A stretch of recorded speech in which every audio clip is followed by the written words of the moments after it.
नमस्कार बच्चों, मैं doctor Nitika Singh, assistant professor botany, आपको पढ़ा रही हूँ जेनेटिक इंजीनियरिंग। हम पढ़ रहे थे tools and techniques of genetic engineering, जिसके जो भी जीनोमिक लाइब्रेरी तक हम पढ़ चुके हैं। आज हम पढ़ेंगे cDNA लाइब्रेरी। ये एक बहुत ही महत्वपूर्ण टॉपिक है आपके सिलेबस के हिसाब से, तो इसे आप ध्यानपूर्वक समझें।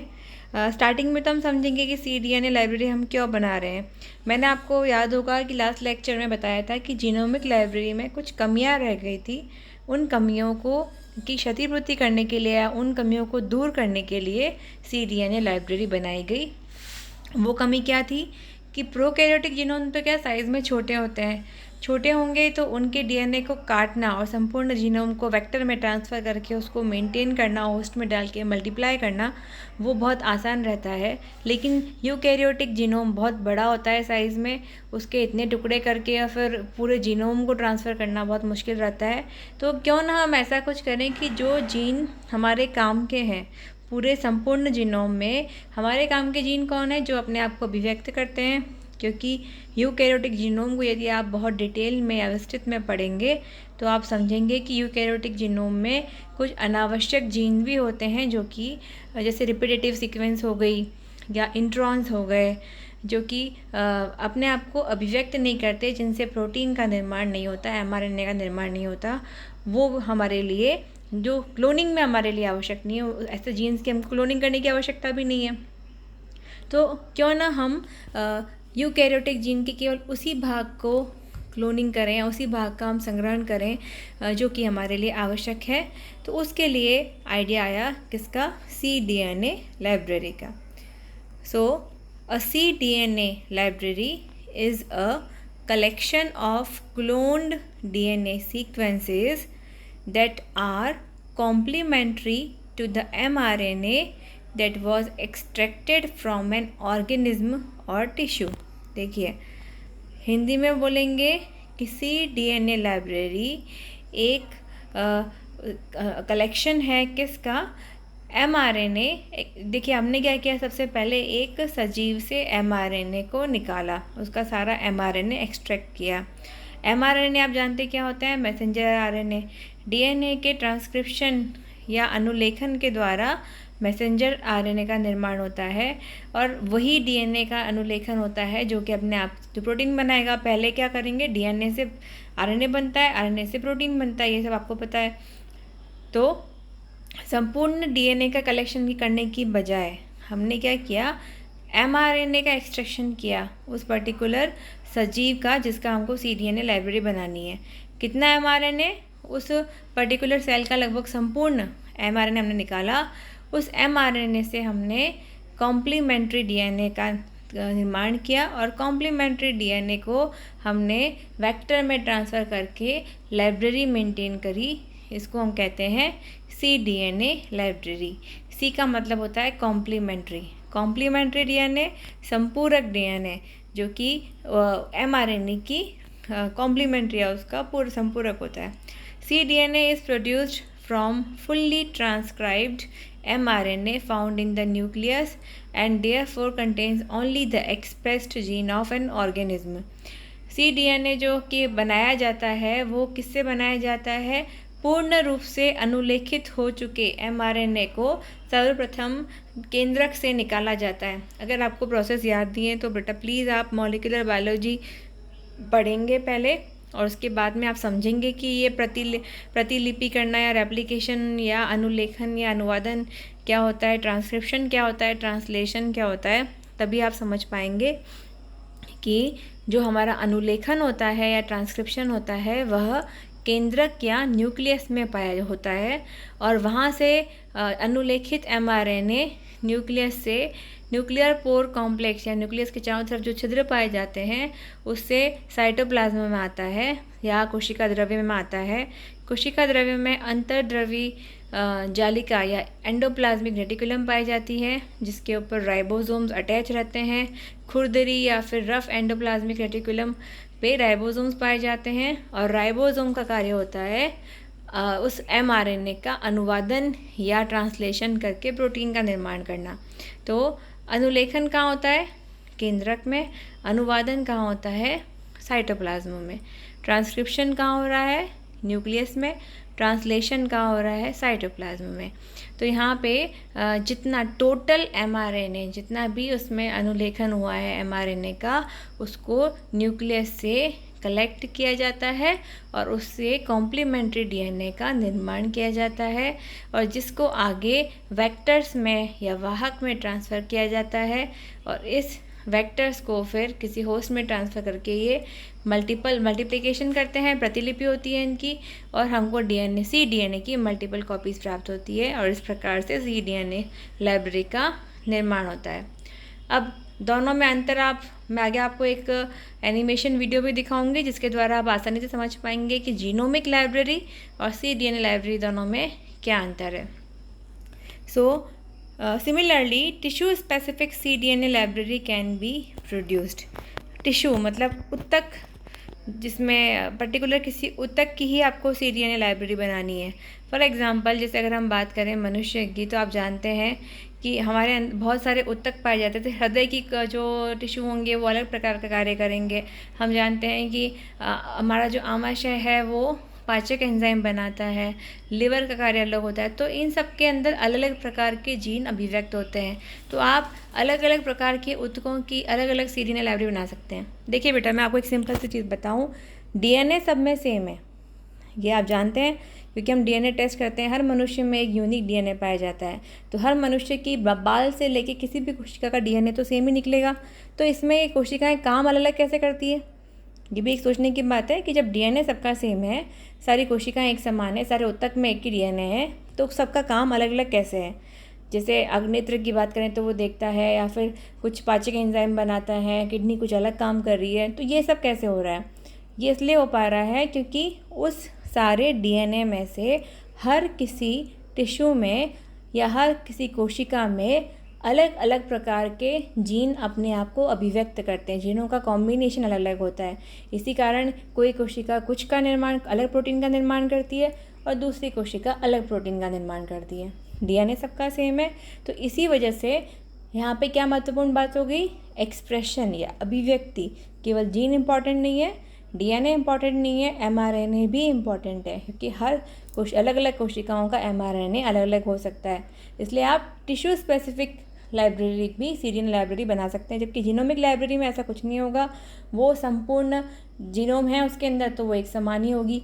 उसमें आप कोई टिश्यू स्पेसिफिक बनाएंगे तो भी वो एक समान रहेगा, क्योंकि सारे टिश्यू के अंदर DNA तो एक ही है। अब है स्टेप्स, किसी cDNA लाइब्रेरी का निर्माण किस प्रकार से हो सकता है। Isolation of total mRNA from an organism और टिश्यू। पहला काम क्या करेंगे, जीनोमिक लाइब्रेरी में हम निकाल रहे थे DNA, यहाँ हम निकालेंगे mRNA किसी पर्टिकुलर टिश्यू का। उसके बाद में इस mRNA से हम बनाएंगे DNA, cDNA। देखिए, एक एंजाइम होता है, उसका नाम होता है रिवर्स ट्रांसक्रिप्टेज एंजाइम। क्या नाम होता है, रिवर्स ट्रांसक्रिप्टेज एंजाइम। अब इसमें आपको दिख रहा है, इसका नाम बता, रिवर्स मतलब उल्टा, ट्रांसक्रिप्टेज मतलब ट्रांसक्रिप्शन, ट्रांसक्रिप्शन मतलब अनुलेखन। इसलिए मैं कहती हूँ कि अगर आप अनुलेखन याद करेंगे उसके बजाय ट्रांसक्रिप्शन करेंगे तो आपको रिवर्स ट्रांसक्रिप्टेज नाम से समझ में आ जाएगा क्या कर रहा है, क्योंकि आपको ये पता है कि ट्रांसक्रिप्शन मतलब DNA से RNA का बनना, रिवर्स ट्रांसक्रिप्शन मतलब RNA से DNA का बनना। सिंपल है। तो ये ऐसा एंजाइम है जो कि mRNA से DNA का निर्माण करता है और उस DNA को क्या कहते हैं, कॉम्प्लीमेंट्री DNA या cDNA। ओके, तो पहले फर्स्ट स्टेप, mRNA निकाला किसी टिश्यू का। दूसरा, आपने उससे कॉम्प्लीमेंट्री DNA बनाया रिवर्स ट्रांसक्रिप्टेज एंजाइम के द्वारा। इसके बाद में तो एंटायर जो बाकी सब प्रोसेस बिल्कुल सेम है, किसके जैसा जो आपने जीनोमिक लाइब्रेरी में पढ़ा था वो बिल्कुल सेम है। केवल स्टार्टिंग के स्टेप नंबर 1 जो मैंने बोल्ड में लिखा हुआ है और स्टेप नंबर 2 ये cDNA लाइब्रेरी में एक्स्ट्रा होंगे, बाकी सब समान है। तीसरा स्टेप क्या करेंगे, हमको जब DNA मिल गया, cDNA का हम पार्शियल डाइजेशन या आंशिक रूप से उसका डाइजेशन करेंगे रेस्ट्रिक्शन एंजाइम के द्वारा, जिससे कि हमको उसके बड़े बड़े टुकड़े प्राप्त होंगे। मैं अगेन बताती हूँ, आंशिक डाइजेशन की बजाय अगर हम पूर्ण डाइजेशन कर देंगे तो हमको बहुत छोटे छोटे टुकड़े प्राप्त होंगे और वो छोटे टुकड़े हमारे काम के क्लोनिंग में नहीं रहेंगे, हमें बड़े टुकड़ों की आवश्यकता है। The fragmented cDNA of suitable size is ligated in the appropriate cloning vectors. जो भी cDNA है जिनका फ्रेगमेंट जो हमको cDNA के फ्रेगमेंट्स प्राप्त हुए हैं उनको हम अप्रोप्रिएट क्लोनिंग वेक्टर्स में ट्रांसफ़र करेंगे। जैसे अगर छोटे टुकड़े हैं तो उनको हम प्लाज्मिड में कर देंगे, कुछ बड़े हैं तो कॉस्मिड में, और बड़े हैं तो आर्टिफिशियल क्रोमोसोम वेक्टर में। अब इन जो वेक्टर्स को हम ट्रांसफ़र करेंगे होस्ट में या उन ऑर्गेनिज्म में जिसमें कि उन सजीवों में उस वेक्टर को ट्रांसफ़र करेंगे जिसमें वो अपने आप को मल्टीप्लिकेशन कर सकते हैं, प्रतिकृति कर सकते हैं। जैसे बैक्टीरिया में कर सकते हैं हम, वायरस में कर सकते हैं, ईस्ट में, ह्यूमन में, जो भी जिस प्रकार का आपका वेक्टर है उस हिसाब से आपका होस्ट रहेगा। होस्ट में ये मल्टीप्लाई करेंगे और साथ ही में आपका जो कॉम्प्लीमेंट्री डीएनए के टुकड़े हैं वो भी मल्टीप्लाई करेंगे और उसके बाद में लाइब्रेरी मेंटेन हो जाएगी।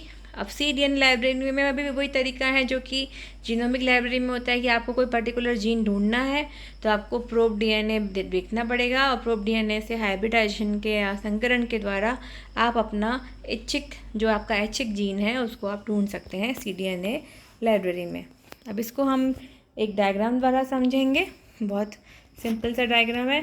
सबसे पहले हमने mRNA का आइसोलेशन किया cDNA लाइब्रेरी के लिए। जो ग्रीन कलर के आपको दिख रहे हैं वो है mRNA। इसके बाद में हमने इसका रिवर्स ट्रांसक्रिप्शन किया। कौन से एंजाइम के द्वारा? रिवर्स ट्रांसक्रिप्टेज एंजाइम के द्वारा। जो आपको यहाँ पे एक एंजाइम दिख रहा है यह है रिवर्स ट्रांसक्रिप्टेज।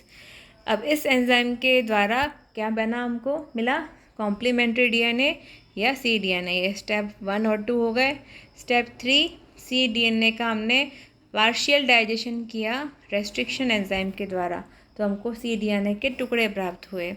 इसके बाद में नेक्स्ट स्टेप जो cDNA के जो फ्रेगमेंट्स है उनको हमने वेक्टर में जोड़ा, सूटेबल वेक्टर में। जो ऑरेंज कलर वाला है वो वेक्टर है और जो ब्लू कलर वाला पार्ट है वो cDNA के फ्रेगमेंट्स है। देन इन वेक्टर्स को हमने सूटेबल होस्ट में डाला, जैसे कि यहाँ डाला गया है इंसर्शन इनटू ई कोलाई में डालने के बाद जैसे जैसे ई कोलाई की कोशिका मल्टीप्लिकेशन करेगी उसके साथ ही उसके अंदर वेक्टर्स जो हैं वो भी प्रतिकृति करते रहेंगे और अपनी संख्या बढ़ाते रहेंगे और वेक्टर्स के साथ ही आपका जो डीएनए का फ्रेगमेंट है cDNA का फ्रेगमेंट वो भी रैपिडली वृद्धि करेगा। और इस प्रकार की जो ये कॉलोनी मतलब collection of basically E coli cells या फिर कलेक्शन ई कोलाई सेल्स के साथ में आपको आपका जो जीन है उस पर्टिकुलर ऑर्गेनिज्म या टिश्यू का वो भी उसका भी कलेक्शन हो जाएगा। कौन सा जीन? ट्रांसक्राइब्ड जीन या जो अपने आप को अभिव्यक्त करता है उस जीन का कलेक्शन क्या कहलाता है? cDNA library. तो ये बहुत सिंपल तरीके से मैंने आपको आज cDNA लाइब्रेरी पढ़ाया है। इसको और अधिक समझने के लिए एक एनिमेशन वीडियो है जो कि मैंने इसमें अटैच किया है, उसको भी हम समझ लेते हैं ताकि आप और आसानी से समझ पाएंगे कि जीनोमिक लाइब्रेरी और cDNA लाइब्रेरी इन दोनों में क्या अंतर होता है। तो इसको समझने के लिए हम एक वीडियो देखते हैं। देखिए, जब अगर अपन बात करें कि डीएनए लाइब्रेरी चाहे वो जीनोमिक हो चाहे cDNA लाइब्रेरी हो, तो बेसिकली ये क्या है? डीएनए के खंडों का कलेक्शन है। अगर जीनोमिक लाइब्रेरी की बात करें तो इसमें एक्सॉन और इंट्रॉन आपको ब्लू और रेड कलर के दिखाई दे रहे हैं, दोनों होते हैं। तो यहाँ पे हमने इसको सबसे पहले इसको काटा रेस्ट्रिक्शन एंजाइम के द्वारा। येलो कलर के वेक्टर्स हैं, इस वेक्टर में इसके साथ में लाइगेज एंजाइम के द्वारा इस वेक्टर में हम इन डीएनए के टुकड़ों को जोड़ेंगे। अब इन वेक्टर्स को हम किस में ट्रांसफ़र करेंगे? सूटेबल होस्ट में ट्रांसफ़र करेंगे। वो सामान्यतः क्योंकि प्लाज्मिड वेक्टर है तो बैक्टीरिया होगा। अब जैसे अब ये बैक्टीरिया है, इस बैक्टीरिया के अंदर हमने जीवाणु के अंदर हमने वेक्टर को ट्रांसफ़र किया। वेक्टर्स के अंदर ऑलरेडी हमारे डीएनए के टुकड़े हैं जिसमें कि संपूर्ण डीएनए है। वेक्टर्स बैक्टीरिया में जाने के बाद में अपना मल्टीप्लिकेशन कर रहे हैं। देखिए कितना सिंपल तरीके से बताया गया है। यहाँ मल्टीप्लिकेशन हो गया। मल्टीप्लिकेशन होने के बाद में जैसे ही इनकी बहुत सारी संख्या हमको प्राप्त हो गई, ये क्या कहला रही है? It is called genomic library, क्योंकि इसमें कोई हमने पूरा संपूर्ण जीनोम के टुकड़े किए थे और इससे हमारी क्या बन गई? Genomic library. अब cDNA लाइब्रेरी कैसे अलग है अब बताएंगे हम। cDNA लाइब्रेरी के लिए हमको क्या चाहिए? एक्सप्रेस्ड जीन का कलेक्शन चाहिए। अब यहाँ पे हमारे काम के जो जीन हैं, जो रेड वाले हैं वो एक्सॉन्स हैं जो हमारे काम के हैं, और जो ब्लू वाले हैं वो इंट्रॉन्स हैं जो हमारे काम के नहीं हैं। तो हमको केवल रेड वाले जीन्स चाहिए, किसके लिए? cDNA लाइब्रेरी के लिए। तो यहाँ पे हमने क्या किया, सबसे पहले कैसे हम इसको, केवल हमको इन जीन का कलेक्शन चाहिए। ये है mRNA जो कि उस जीन के अनुलेखन या ट्रांसक्रिप्शन के द्वारा प्राप्त हुआ। इस mRNA से हमने क्या बनाया? cDNA बनाया। कौन से एंजाइम के द्वारा? रिवर्स ट्रांसक्रिप्टेज एंजाइम के द्वारा। ये cDNA हमको प्राप्त हो गया। cDNA के हमने टुकड़े किए। टुकड़े करने के बाद में इन टुकड़ों को, बाकी प्रोसेस सेम ही है, हमने वेक्टर में ट्रांसफ़र किया। वेक्टर में ट्रांसफ़र करने के बाद में क्या होगा? नेक्स्ट स्टेप, हम इसको सूटेबल होस्ट में ट्रांसफ़र करेंगे। सूटेबल होस्ट, इसका भी बैक्टीरिया ही है, हम देख रहे हैं। तो यहाँ पे आप देख रहे हैं कि यहाँ पे केवल ब्लू वाला पार्ट है, रेड वाला पार्ट जो कि है इंट्रॉन्स वाला वो नहीं है, जो हमारे लिए अनावश्यक जीन है, वो हमको ना, उनकी आवश्यकता नहीं है। तो यहाँ पे कंपैरेटिवली कम जीन्स काम में आएंगे। अब इसके बाद में हम देख रहे हैं the vectors replicate in bacteria. यहाँ पे ये रेप्लिकेट कर रहे हैं और इसके साथ ही हमें इसकी मल्टीपल कॉपीज़ प्राप्त हो रही है, और इसको हम क्या कहते हैं? cDNA library. तो दोनों में आप अंतर समझ पा रहे हैं। जीनोमिक लाइब्रेरी में संपूर्ण DNA, और cDNA लाइब्रेरी में केवल वो DNA जो कि हमारे काम का है। तो इस प्रकार